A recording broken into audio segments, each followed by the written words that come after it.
berharap itu sesuatu yang penting untuk kita tahu. Supaya kita jangan menganggap sepele soal moral ini. Jangan sampai kita terninabobokan hanya dengan udah hadir ke ta'lim, udah gitu gak ada tugas lain. Justru tugas utama dalam dakwah kita keluar dari masjid. Kalau di masjid kayak gak ada challenge-nya. Duduk, dengerin, nggak nyaman, mungkin senegatif-negatifnya akhlak kita di masjid apa? Ketiduran. Itu juga masih nggak dosa, cuman ya kayak malu aja gitu. Datang ke masjid langsung sakinah. Beres, pas udah selesai doa baru bangun misalnya. Itu seminimal-minimalnya akhlak kita di masjid paling ya itu. Kalau ikhtilat nggak ikhtilat, ceweknya di atas, cowoknya di bawah. Kecuali cewek di bawah kita di atas itu bahaya. Pura-pura khusyuk, Masya Allah. Nah ini enggak. Kalau cewek di atas, cewek lebih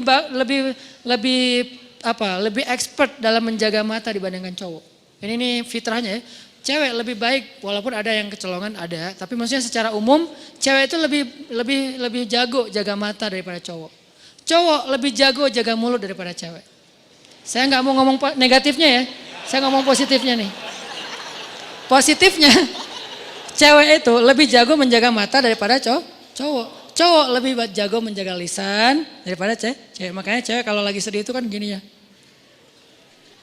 Kalau cowok kalau lagi sedih kan gini kan. Jadi masing-masing dikasih ujian lah. Kalau cewek mampu menjaga lisan itu jadi jalan ke surganya. Kalau cowok mampu menjaga mata itu jalan ke surganya. Kalau bahasa hadis mah lebih vulgar lagi. 2 yang membuat orang paling sering masuk neraka. 1 lisannya, 2 kemaluannya. Tapi kalau diperjelas lagi kemaluan itu berawal dari mana? Pandangan mata. Jadi artinya ikhtilat gak ada. Cewek di atas, kita di bawah. Walaupun nanti kalau keluar bisa aja sih, cuman maksudnya nggak kayak di jalan, nggak kayak di mall. Di mall gimana? Kalau di sini gimana pun di luar Instagramnya vulgar, kalau udah masuk masjid kan minimal kayak agak sopan gitu kan ya. Saya nggak bilang berhijab karena mungkin belum semua berhijab, lagian itu proses gitu. Saya hargai udah mau ke masjid walaupun belum sempurna hijabnya, tapi minimal udah sopan. Nggak mungkin kan masuk masjid kayak di sebelah misalnya, kan beda kan pakaian yang di sebelah sana sama yang di sini, bangunan sana, building sana sama building ini kan beda nih. Habis dari sini ke sana, innalillah. Kalau habis dari sana ke sini, astagfirullah. Udah dosa, taubat gitu. Kalau ini lagi taubat, dosa lagi kan salah kan. Jadi kayak beda. Nah coba lihat, kalau lihat perilakunya gimana di jalan sama di mall atau di pasar. Kita bisa enggak nih, keluar dari masjid baru kita tunjukin, saya udah taklim. Tapi minimal udah, la tahkiranna minal ma'rufi syai'a, kata Nabi. Janganlah kalian meremehkan kebaikan walaupun kecil. Walau antal ko akhaka biwajhin tolik, walaupun sekedar tersenyum ke wajah saudara. Jangan dianggap remeh, tersenyum juga. Udah kebaikan yang luar biasa, senyum doang. Tapi jangan salah sasaran.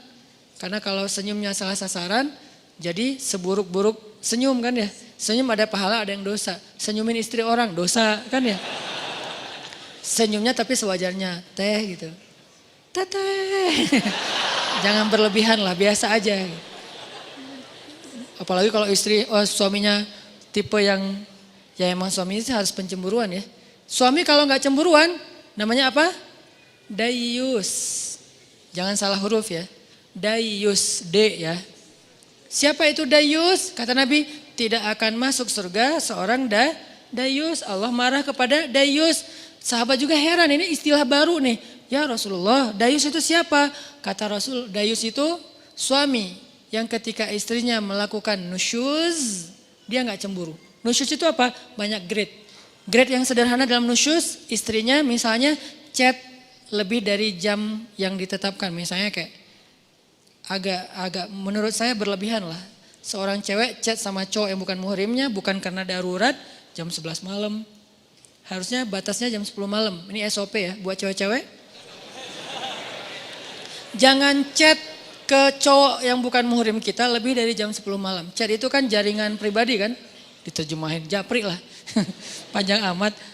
Chat itu kan japri. Jadi kita kayak ngobrol berdua. Enggak darurat, kecuali darurat. Ada urusan penting, urusan kerjaan, urusan sosial, urusan apa lagi. Tapi bukan modus. Nanti jangan lupa ya sebelum tidur baca 100 ayat. Soalnya kata Nabi, pakai bawa Nabi lagi ya. Siapa yang sebelum tidur baca 100 ayat, maka dia dicatat sebagai orang yang tidak lalai, kan gitu kan. Karena siapa yang selalu dalam keadaan zikir berarti Allah ingat dia. Fadkuruni adkurkum, berarti siapa yang sebelum tidur baca 100 ayat, Allah ingat dia sepanjang dia tidur, sehingga dia tidur dalam keadaan diridhoi oleh Allah. Ya, jangan lupa ya baca 100 ayat. Oh ya, surat apa? Bebas, yang kamu udah lancar aja. Atau kalau misalnya kamu ngantuk, aku aja bacain mewakili kamu. Apa gitu kan ya. Nah, ini namanya modus. Jangan di follow yang kayak gitu-gitu. Oke, jadi jangan lebih dari jam 10 kecuali darurat. Nah, suami yang gak cemburu istrinya chat terus cekikikan, terus emotikonnya guling-guling apa. Nah, ini enggak benar nih. Berarti dia udah mulai kena penyakit dayus, harus cemburu. Enggak ada apa-apa kok, bukan kita curiga sama istri kita atau sama cowok itu. Kita enggak suuzon sama mereka berdua, kita suuzon sama setannya. Mereka dua-duanya orang soleh, yang satunya ustadz lagi tuh. Ustadz, saya lagi sedih nih. Hati-hati, ustadz juga manusia. Saya dipanggil ustadz. Ustadz pernah tergoda? Hampir. Untung, enggak, astagfirullahaladzim. Wudhu gitu. Tapi nyesel, kenapa enggak disambung 5 menit lagi. Ustadz juga manusia. Jangan mengkultuskan ustadz. Ustadz mah insya Allah enggak apa-apa. Jangan. Kita enggak curigain ustadz, kita enggak curigain ceweknya. Kita curigain setan yang ada di antara mereka. Dan setan itu yajri majrad dam, mengalir di dalam aliran darah kita. Dia tahu banget kelemahan kita di apa. Ada yang kelemahannya emotikon, dia tahu. Akhirnya dibisikin, lo bilang ke orang yang ada di dalam, yang lo sembunyi di tubuh dia. Kan setan kayak saling hati-hatian gitu kan. Roger gitu apa. Setan kan saling kontak-kontakan kan, mereka live terus online. Lo di tubuh dia, gue di tubuh dia ya. Ya udah kita bagi tugas. Kelemahan dia apa? Emotikon.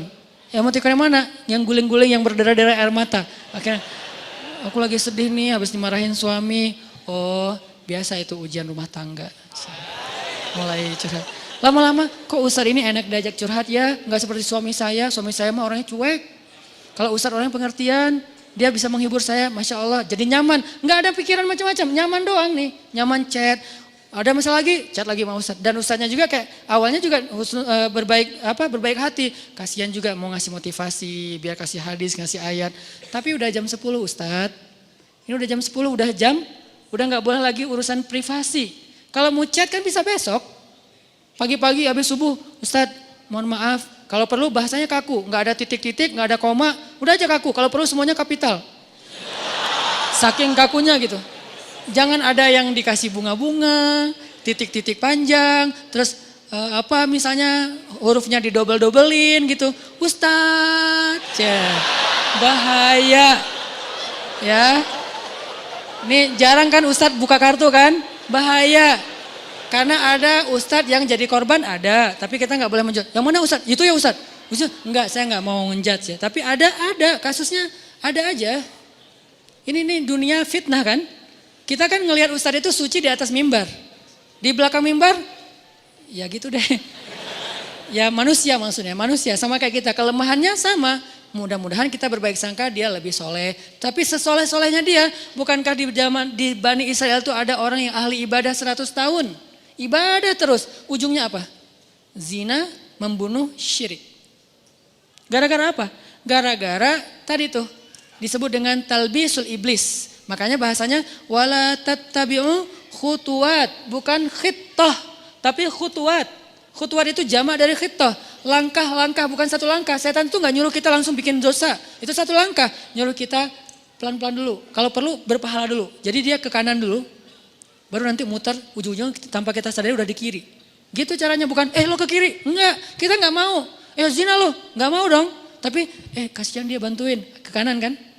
Bantuin. Dia kayaknya lagi labil banget daripada dia bunuh diri. Ya udah deh gue temenin. Chat sampai jam 12 malam. Kanan, chatnya pelan-pelan. Ayat dulu keluarin. Hadis, lama-lama nasihat pribadi. Kok kata-katanya bagus? Ya kata-kata saya sendiri. Oh Ustadz ini bijak sekali. Mulai ke tengah, ujung-ujungnya ada di kiri. Itu terjadi. Berapa lama dari sini ke sini? Bisa seminggu, bisa sebulan, bisa setahun. Yang jelas usaha dari sini ke sini tuh seumur hidup kita dia usahain terus sama si setan teh. Dia nggak akan berhenti.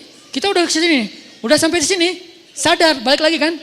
Diusahain lagi. Dia nggak akan berhenti sampai kiamat. Itu perjanjiannya dengan Allah.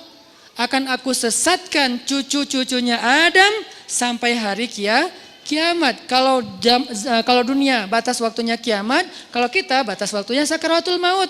Jadi nggak ada batas waktu, terus saja. Mau ustadznya udah kakek-kakek juga sama. Sebelum meninggal berarti masih ada kesempatan diginiin.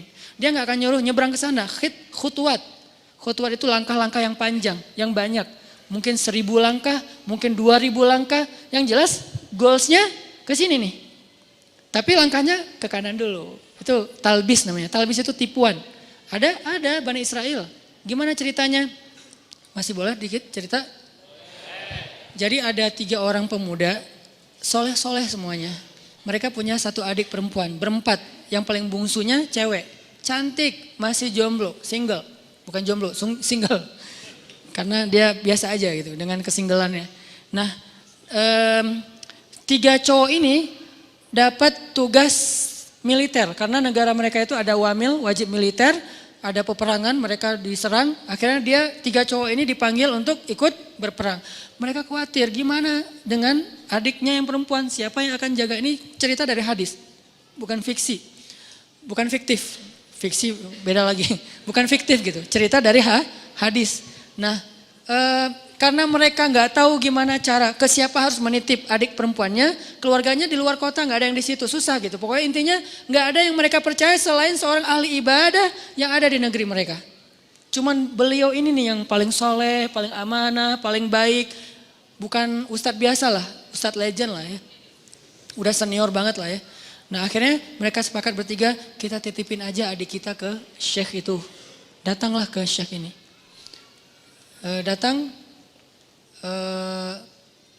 Kalau nggak salah namanya Barsisa, nama syekhnya, Syekh Barsisa, kami dapat tugas militer, kami ingin menitipkan adik perempuan kami di rumah Anda, karena tidak ada yang kami tenang menitipkan adik perempuan kami kecuali kepada Anda. Syekhnya nolak, ya wajar dong, orang soleh takut fitnah kan, astagfirullahaladzim, saya nggak bisa, saya nggak pernah menampung kebenaran, syekh ini juga nggak pernah nikah, saking sibuknya dengan ibadah, saking solehnya gitu.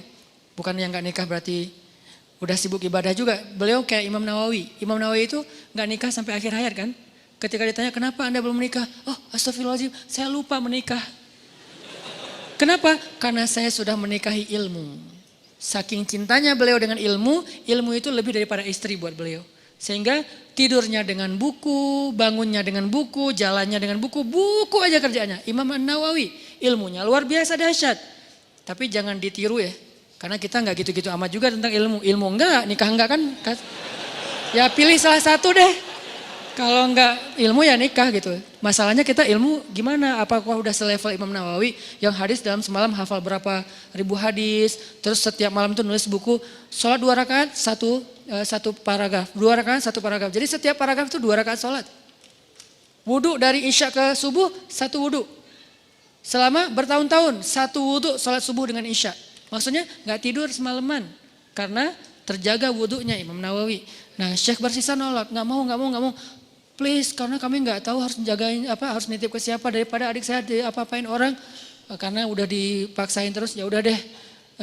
Kalau mau, saya minta satu hal apa, bikinkan untuk adik kalian 1 ruangan, 1 kamar yang nggak campur dengan rumah saya di belakang gitu. Akhirnya dibangunin sama mereka kamar sederhana untuk adiknya yang perempuan. Taruh aja di belakang rumah si syekhnya. Syekhnya biasa beribadah di musola. Jadi rumah, musola, kamar ceweknya.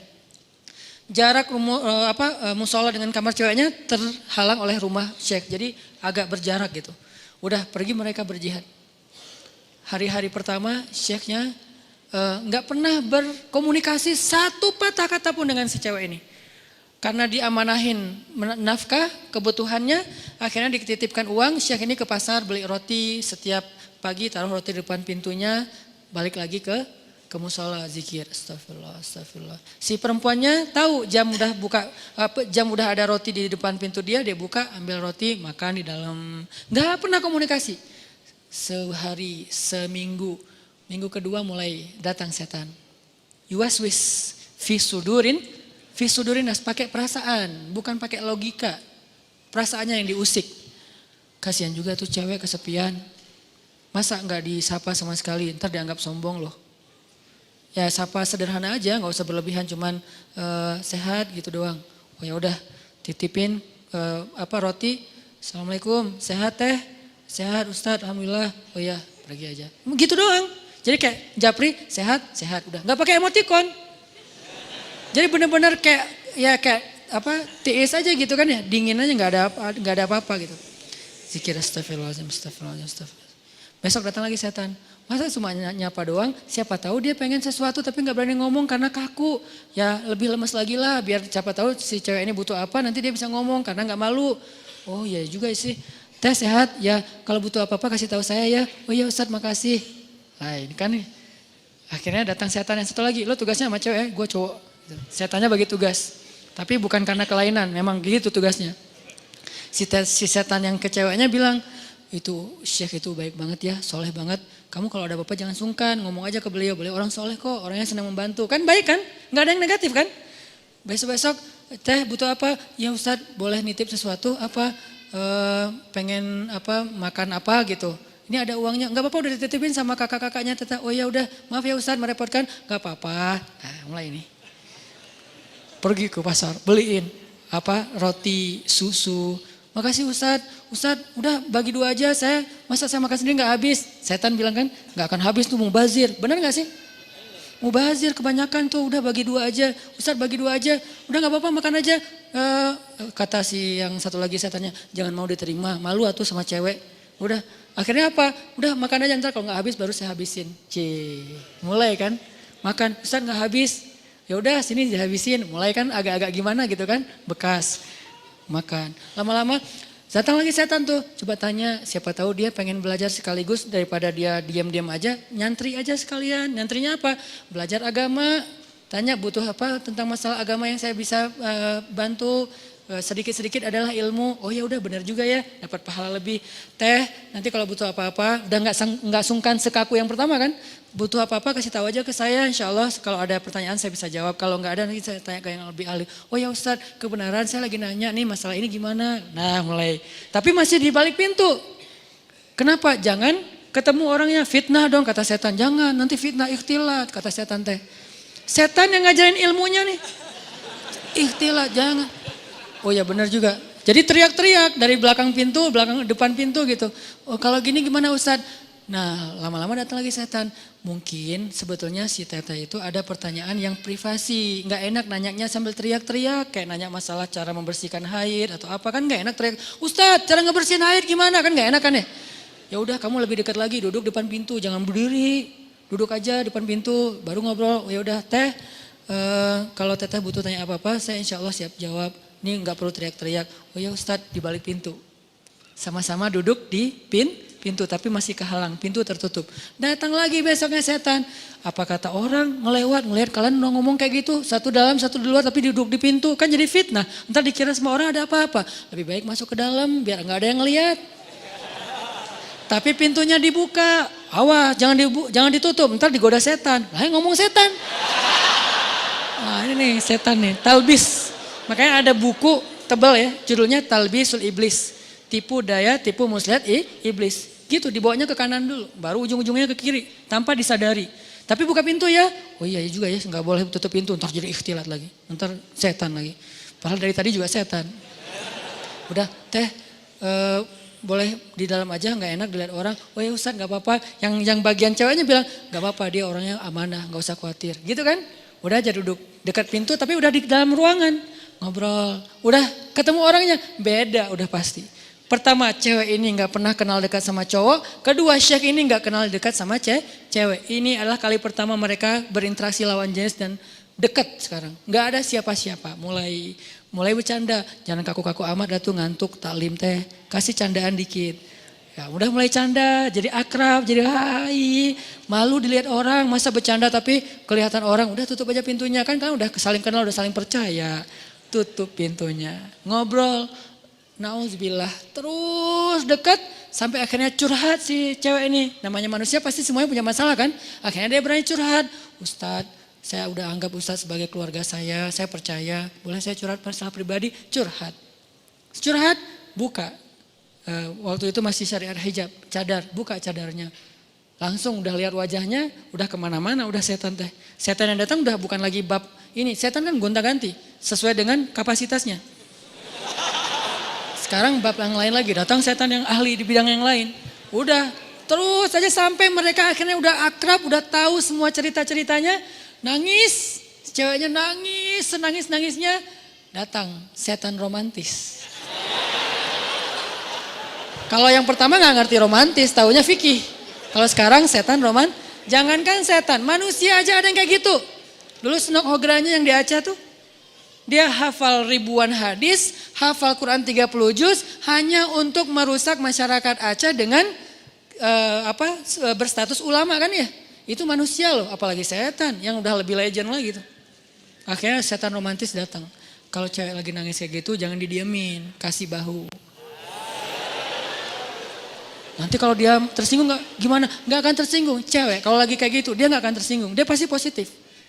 Jangan kasih bahu pas dia lagi ngomongin masalah agama. Kasih bahu pas dia lagi nangis, lagi emosional. Itu pasti dia akan terima. Oh gitu ya? Udah Neng. Nah mulai nih akrab, usap-usap. Jadi nauzubillah akhirnya mereka berzina. Udah di sini kan? Udah berzina. Berzina sekali karena udah terlanjur dosa lah. Kagok Udah kagok kan, udah aja, biasa aja gitu. Udah dosa juga gitu. Jangan manggil Syekh lagi lah, manggil A aja.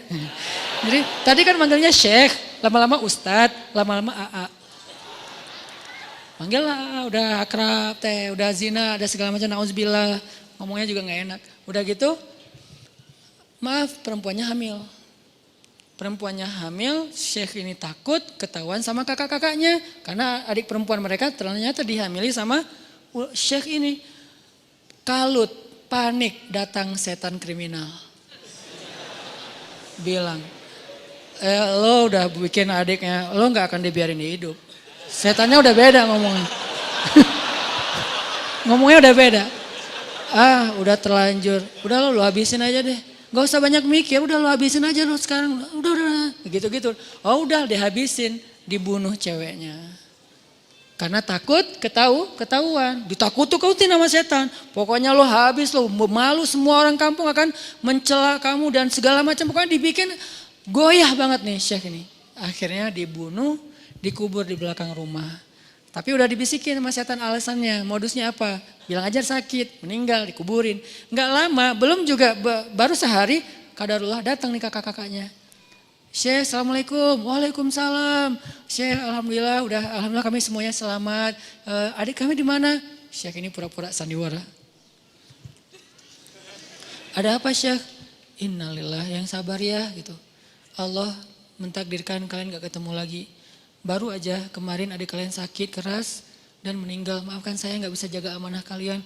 Innalillah wa inna ilaihi raji'un. Ya gak apa-apa Syekh, di mana kuburnya? Di belakang. Datang doa, pulang aja.